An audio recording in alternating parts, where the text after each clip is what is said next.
이슈가 가까워지는 시간, 이승원의 월드시사 W의 이승원입니다.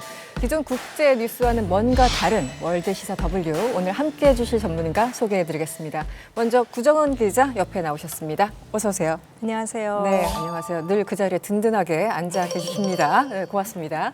그리고 임상훈 인문결 연구소 소장님 나와주셨습니다. 어서 오세요. 안녕하십니까. 네, 오랜만에 뵙습니다. 오랜만에 선생님. 뵙죠. 네. 그리고 곽재식 숭실사이버대 환경안전공학과 교수님도 함께합니다. 어서 오세요. 안녕하세요, 지혜십니다. 네, 오늘 잘 부탁드립니다. 네, 잘 부탁드립니다. 네, 그리고 마지막으로 어문희 메디츠미디어 지역학 연구소장님도 함께합니다. 어서 오세요. 네, 초대해 주셔서 감사합니다. 네, 반갑습니다. 네, 오늘 전문가들의 면면을 뵙고 나니 또다시 50분의 시간이 굉장히 짧게 느껴질 것 같습니다. 허리케인의 전력 공급이 끊기고 휴대전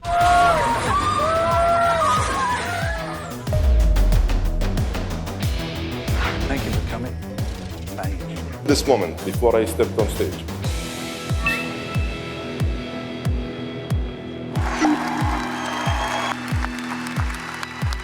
On the other side of the ocean. A complete inventory of the significant emissions. Systems that we care for in the UAE are Can the world cut emissions?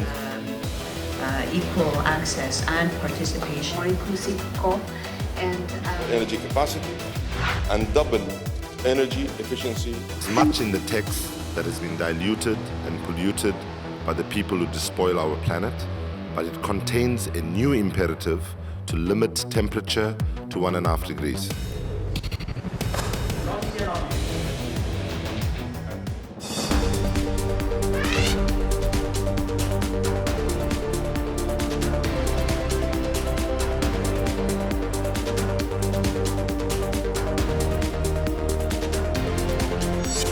Much greater scale.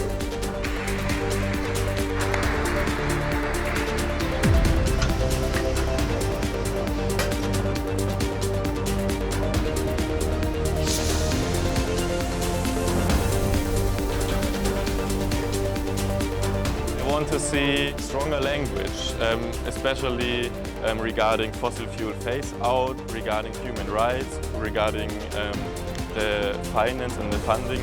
New draft, I think it isn't a real solution.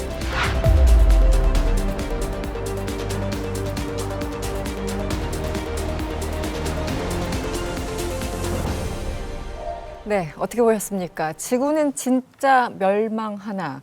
잠깐의 영상만 보더라도 이게 과언은 아닐지도 모른다 이런 생각도 드는데요. 사실 이번 주 주제는 제가 강력하게 추천했습니다. 보이시죠? 네, 이 병과 오늘 동반 출연했는데요. 네, 제가 그 현장, 두바이 현장에 다녀왔기 때문에 오늘 이 주제를 하자고 제작진을 졸랐습니다. 병하고 무슨 상관인가요? 가면은 전 이제 프레스로 갔기 때문에 배지를 받아요. 이제 네. 신분증이죠. 그러면은 그 바코드를 찍고 딱 한 사람당 한 병만 줍니다. 그래서 제가 이 병이 너무 탐나가지고 한 병 더 달라고 그랬더니 절대 안 된다고.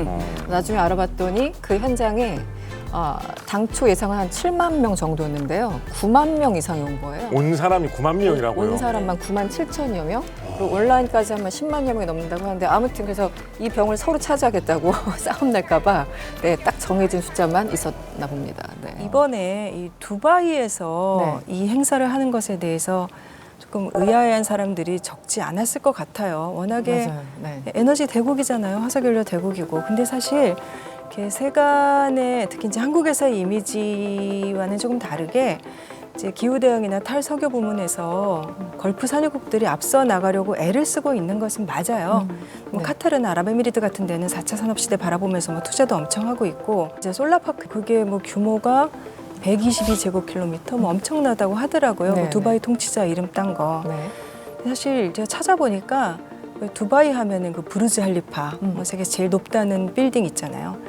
근데 이 두바이에 전기 발전기가 처음 들어간 게 1952년이었대요. 이 지역에. 52년. 예. 근데 처음에는 당연히 디젤 발전기로 시작해서 지금은 천연가스 발전소, 그다음에 최근에 또 그 재생에너지에 집중하고 있는데 결국은 걸프 산유국들이 탈석유로 전환을 하고 있는데 하려고 하면서 그 자금을 석유와 가스를 팔아서 마련을 그래서 좀 하고 있다는 역설적인 게 문제인 것 같은데 네. 사실 이번에 그 뭐 회의 앞두고서 아랍에미리트, 뭐 사우디도 마찬가지였고 이번 회의 앞두고 그 화석연료 수출 오히려 늘리려고 한 정황이 이제 폭로가 됐는데 이름을 석유 수요 지속 가능성 프로그램이라고.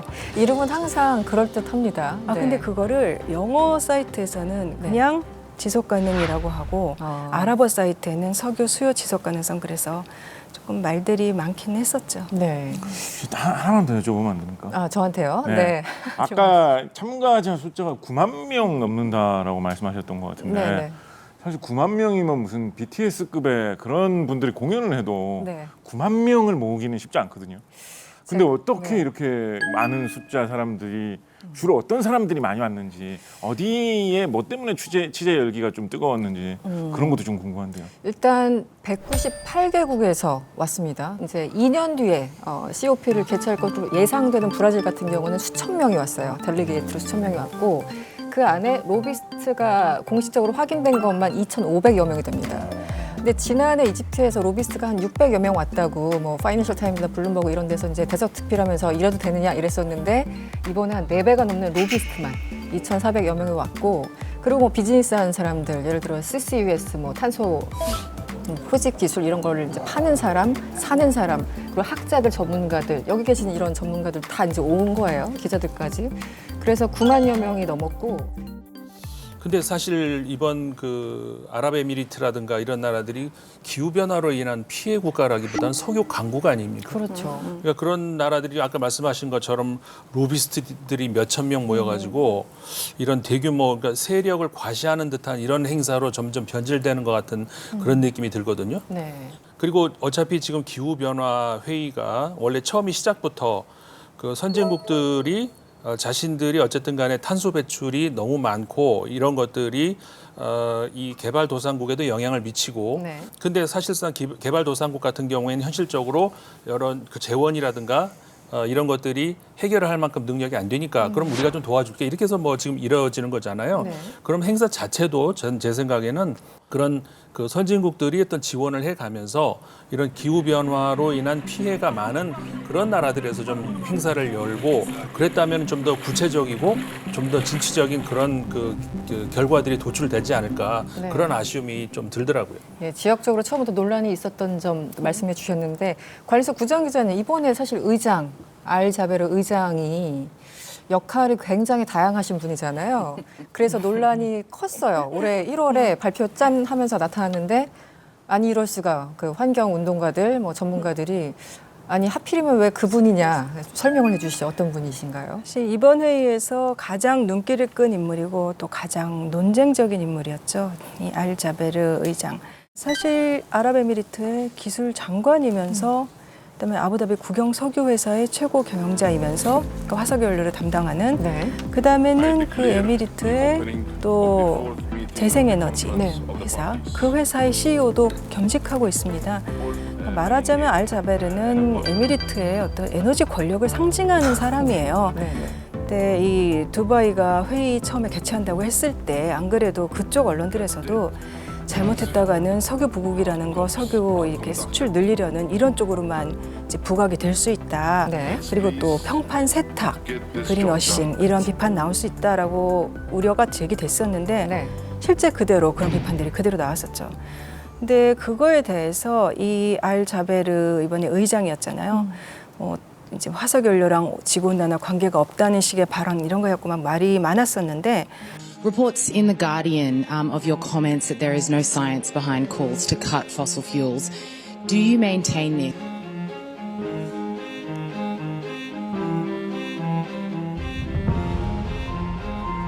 I honestly think that there is some confusion out there and misrepresentation and misinterpretation.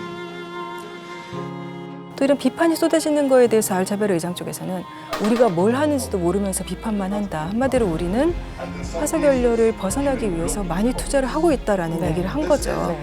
또 미국은 이 알자베르 의장을 지지를 했어요. 백악관에 에너지 특사가 가가지고 아랍에미리트가 석유 산업 이쪽까지도 기후 대응 체제에 끌어들이려고 하는 건 좋은 거 아니냐. 그 존 케리 특사도 뭐 상당히 우호적인 발언을 계속 했던 것 같아요. 근데 네. 또 그 구테우스 유엔 사무총장 같은 경우는 화석연료를 완전히 없애지 않으면 인류 자멸할 거다 그렇죠. 이렇게 반박하기도 하고 또 그 미국의 엘고 전 부통령이 또 한마디 했죠. And naming the CEO of one of the largest and one of the dirtiest by many measures oil companies in the world as the president of the COP. I think that surprised people and offended some people because it wasn't respectful of what the world needs. 그러면서 아랍에미리트 작년에 이제 온실가스 배출량 늘어난 거 이런 거를 비판을 했는데 좀 아이러니하게도 사실은 그 고어 전 부통령이 예전에 그 환경운동 이 불편한 지질로 노벨 평화상 받았을 때도 엘고 집에는 전기 많이 쓰다 또 그런 비판이 나왔던 것도 사실이에요. 근데 네. 제가 보기에는 이 아랍에미리트나 걸프 국가들이 화석연료를 팔아서 돈을 번 것은 맞고 그리고 지금 앞서 나가려고 어쨌든 전환 쪽으로 방향을 틀고 있는 것도 맞아요. 이렇게 비판을 하면서도 그들의 돈과 의지를 기후대응 쪽으로 어떻게 해서든 더 많이 끌어들이려고 애쓰는 게 맞지 않나 싶어요. 알겠습니다. 지구는 진짜 멸망하나. COP28에 대해서 이제 what입니다. 무엇에 대한 논의가 이루어졌는지 살펴봐야 되는데요. 2015년이었죠. 파리 기후협정 당시 참가국들은 탄소 배출량을 줄이기로 합의했었고 당시 굉장히 역사적인 회담이었다라는 평가를 받고 있습니다. 이번 회의가 중요했던 건 바로 그 2015년부터 8년이 지난 현재 얼마나 각국들이 말한 대로 숙제를 잘했느냐. 한마디로 숙제 검사를 받는 그런 시기였는데 안타깝게도 성적이 굉장히 안 좋았습니다. 네, 화석 탄소 배출량을 줄이라고 했더니 작년보다 1.1%가 오히려 증가했다라는 통계가 지금 나오고 있습니다. 왜 이렇게 배출량은 늘어난 걸까요, 교수님? 굉장히 많은 기후변화 이야기를 할 때 많이 관가하면서 이야기 안 하는 문제 중에 하나가 뭐가 있냐면 생활 수준, 그러니까 삶의 질 자체가 세계 경제 발전의 추세에 따라서 점점 올라오는 그런 문제가 있습니다. 네. 과거에는 소위 말하는 이제 뭐 개발도상국이라는 나라들, 뭐 인도, 중국 이런 나라들이 생활 수준이 높지 않았기 때문에 전기도 별로 사용 안 하고 차도 덜 타고 다녔기 그렇죠. 때문에 네. 이런 나라들이 이산화탄소 배출이 없었다는 거죠. 네. 여름철에 너무 더우면 그냥 더운 대로 참고 겨울철에 너무 추우면 추운 대로 덜덜 떨고 살았는데 경제 수준이 발전하고 삶의 질이 올라가면서 이런 나라도 냉방과 난방을 하게 되면서 네. 한편으로 생각을 해보면 그런 일이 어느 정도는 바람직하게 일어나야 되는 것도 사실입니다. 우리가 기후변화 이야기를 하다 보면 무심코 많이 전제를 하는 게 뭐냐면 우리가 더 이상 사치스럽지 않게 삶의 질을 동결해야 된다는 식으로 많이 생각을 해요. 네. 뭐 선진국 입장에서는 이제 웬만큼 살 만큼 사니까 네. 그래서 앞으로 더 이상 사치스럽게 살지 말고 지금 수준으로 쭉 살자 이야기하는 게 이제 맞는 이야기일 수 있지만 개발도상국들 상황에서는 아니 우리나라에 지금 학교도 없어가지고 애들이 학교는 못 가고 있는데 이 삶의 질에서 동결하란 말이냐. 그렇죠. 우리도 경제 발전해가지고 학교도 짓고 애들이 통학하고 해야 될 거 아니냐.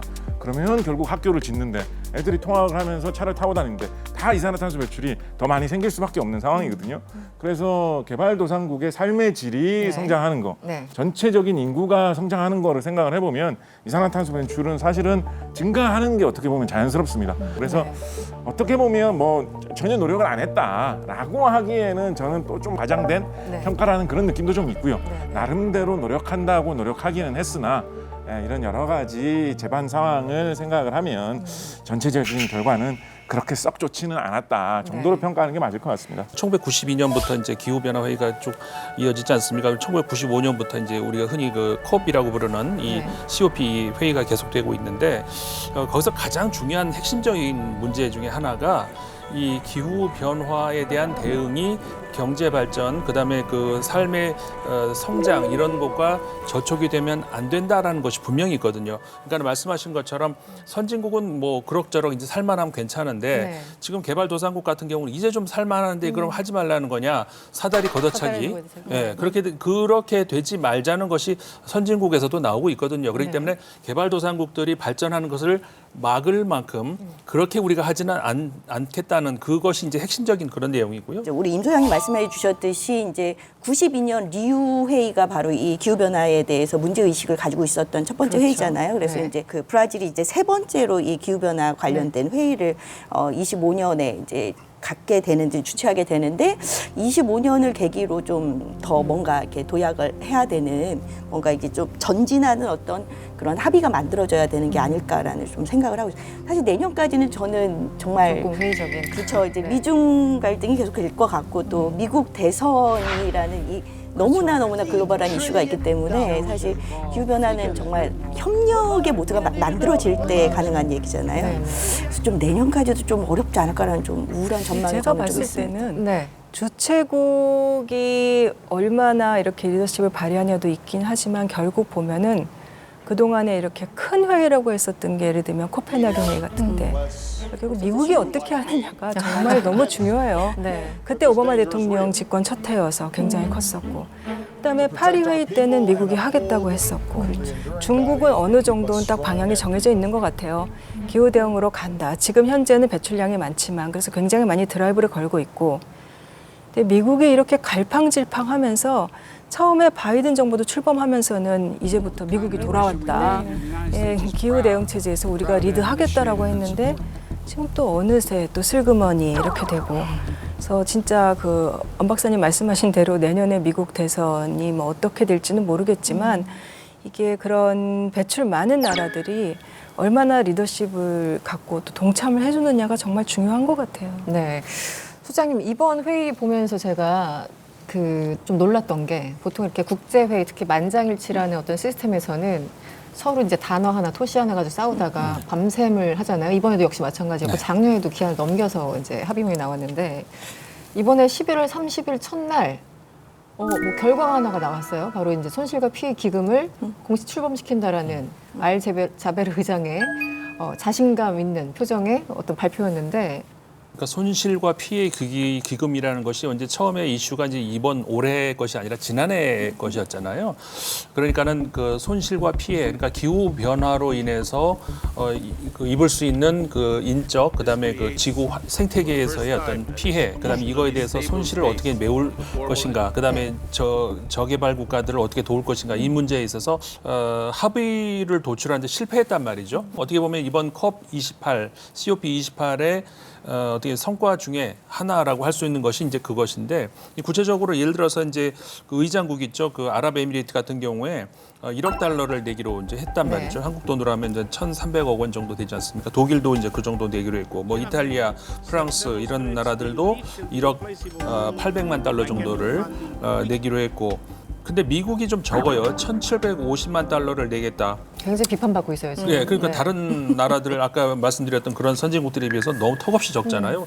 미국 같은 경우에는 유럽 국가들을 다 합친, 그러니까 유럽 연합보다도 더 탄소 배출이 많은 나라인데 그런 것들이 좀 실망스러운 건 있습니다만은 어쨌든 간에 사실상 우리가 필요한 그런 자금을 따진다면 턱없이 부족하죠.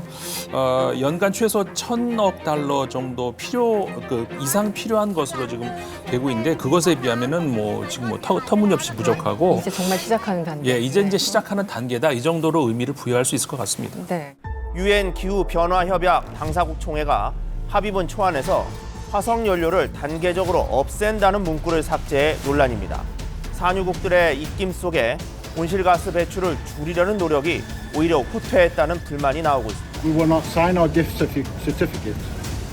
We cannot sign on to texts that does not have strong commitment on phasing out fossil fuels.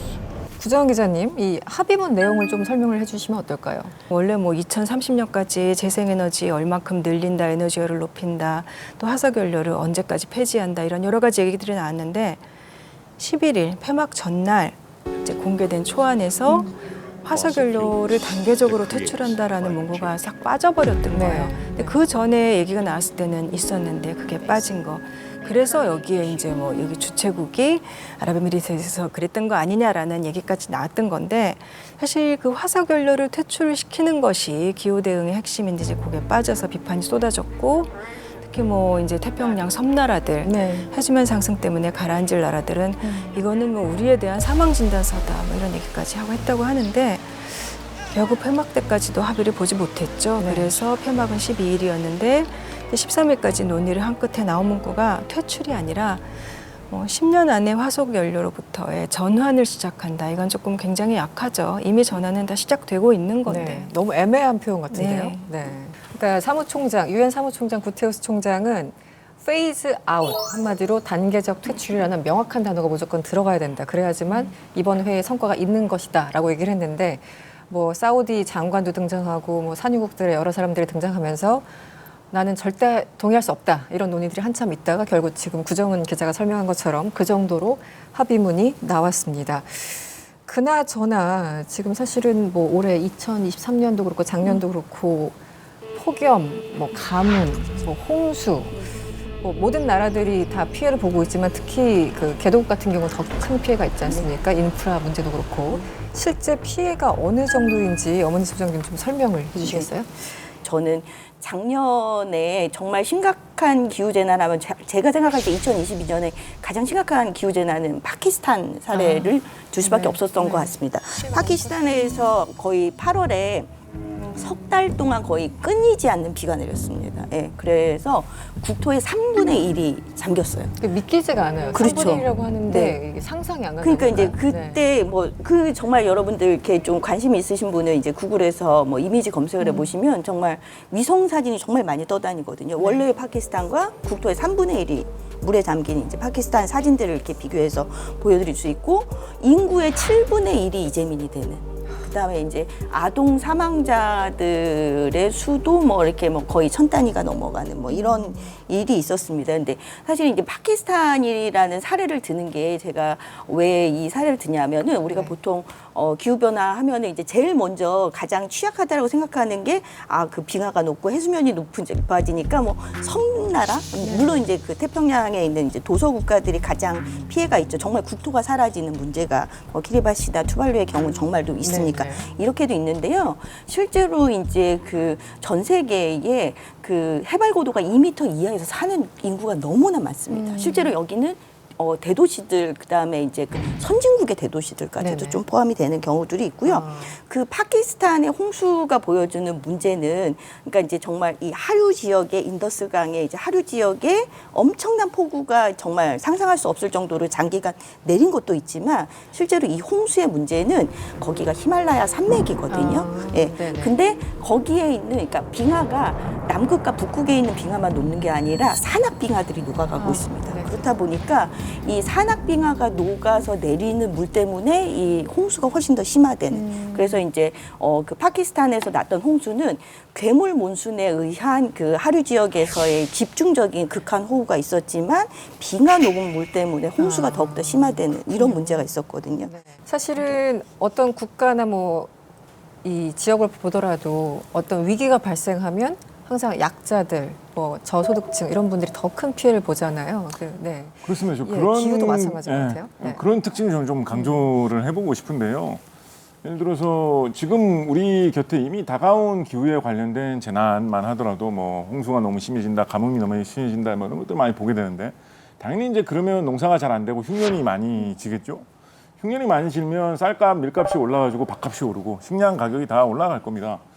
우리나라 같은 선진국에 중산층 이상 되는 사람들은 예를 들어서 식당에 밥 먹으러 갔는데 공깃밥 한 그릇에 어제까지 1,500원 했는데 오늘 뭐 한 3,000원 한다라고 해가지고 뭐 우리나라 선진국에 중산층 이상 되는 사람이 밥값이 3,000원 됐다고 해서 막 뭐 운다거나 뭐 주저앉아서 통곡을 한다거나 이렇게 되지는 않겠죠. 왜 이렇게 밥값이 올랐어 툴툴거리면서 사 먹으면 되는데 세계에 있는 수많은 저소득 국가에는 그게 자신의 삶의 소득 선인 나라들이 분명히 있을 거거든요. 내 가족의 먹고 살 수 있는 생존할 수 있는 식량을 못 사게 되는 선이 조금만 흉년이 지면 오게 되거든요.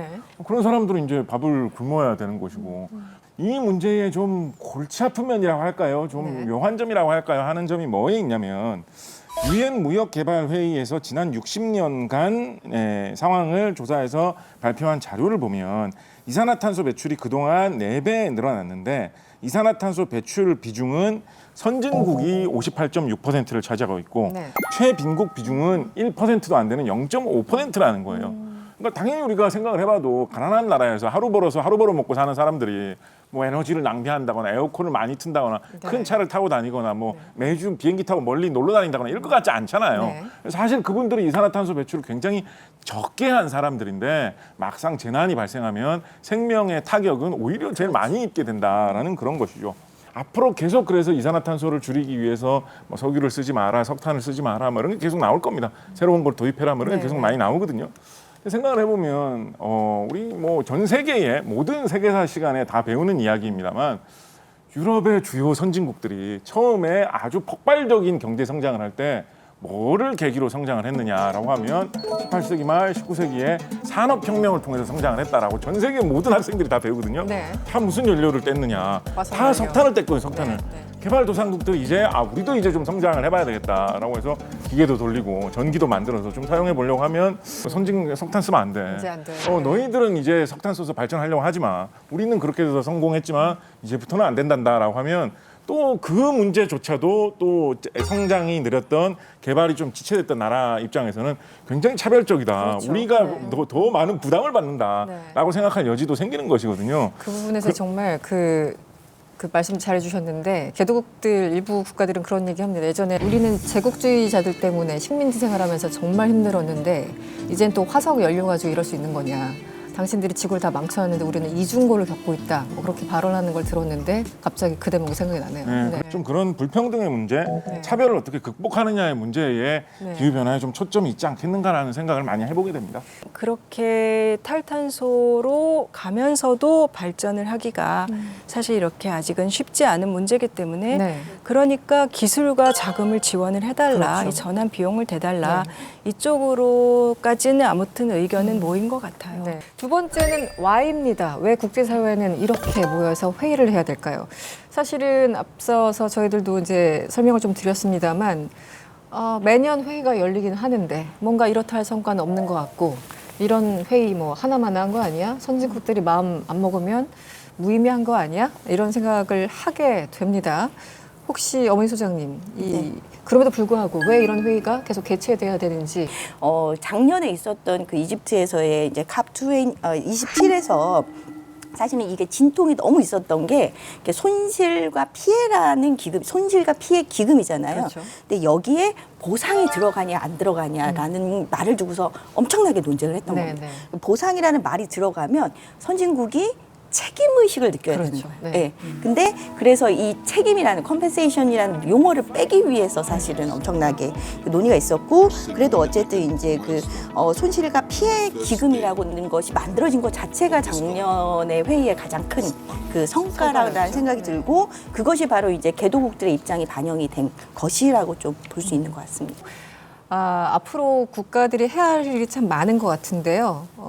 논의는 더디고 재생에너지나 혹은 저탄소 기술들에 대해서 많은 언급이 있습니다. 지금 교수님, 재생에너지를 늘리겠다 하고 있고 독일 같은 나라는 워낙 또 재생에너지를 풍부하게 지금 생산해내고 있는데 이 기술 수준이라고 할까요? 여기에 대해서는 좀 어떻게 보십니까? 긍정적인가요? 저는 비교적 긍정적으로 보는 편입니다. 기술적인 면에서 긍정적인 면으로 보는 점도 있습니다만 경제적인 면하고 산업적인 면을 생각을 하면 긍정 부정을 떠나서 이 관심을 많이 안 가질래야 안 가질 수가 없는 것이 예를 들면 자동차 산업이 어디로 가고 있느냐. 우리나라 자동차 산업 굉장히 중요한 산업이지 않습니까? 어디로 가고 있느냐라고 하면 지금 세계에서 제일 큰 자동차 생산 업체가 미국의 전기차 업체고 이 전기차 업체 주식 시가총액 이런 거 보면 우리나라에서 제일 큰 업체 20배 어떨 때 30배 막 이렇게 엄청난 공룡 회사가 됐거든요. 중국 같은 경우에는 세계 태양광 시장을 거의 독점하고 있다 이런 식으로 많이 이야기하지 않습니까? 시진핑 주석이 어디 나와가지고 태양광 많이 하시라고 막 이야기를 많이 하는데 세계의 최고의 경제대국, 강대국이라고 하는 미국, 중국이 다들 이렇게 기후 변화와 관련된 기술에 투자한 굵직한 산업을 갖고 있습니다. 세계 경제를 그런 쪽으로 좀 몰아가려는 경향이 사실 어느 정도 있어요. 그래서 그렇다 보면 우리나라에서도 주식 투자하시는 분들 다 아실 거예요. 한국에는 2차 전지주라는 그 주식 섹터가 있어요. 그런 게 있는 나라가 세상에 별로 없어요. 우리나라는 2차 전지주라는 게 있거든요.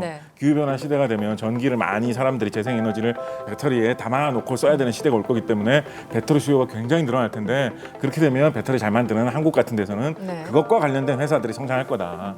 그래서 산업 자체가 경제구조 가치가 그쪽으로 지금 어느 정도 쏠려간 상황이기 때문에 기술적인 긍부정을 약간 떠나서 산업적인 면이나 경제적인 면을 고려할 때 그에 대한 어떤 투자와 관심을 우리가 더 많이 늘리면 늘렸지 부정 안 될 거야 이런 식으로 생각할 그런 단계는 좀 지나지 않았나 생각을 해봅니다. 네, 알겠습니다. 오늘 이슈 W에서는 COP28 기후 위기에 대해서 다양한 이야기를 나눠봤습니다. 이제 기후 위기 문제는요, 이 북극곰에 대한 위로 정도로 끝나지 않습니다. 취약 국가, 취약 계층에 대해서는 생존이 위협받는 문제라는 그런 생각을 가지고 이 기후 이슈에 대해서 관심을 좀 가져봐야 될 시점이 아닌가 싶습니다.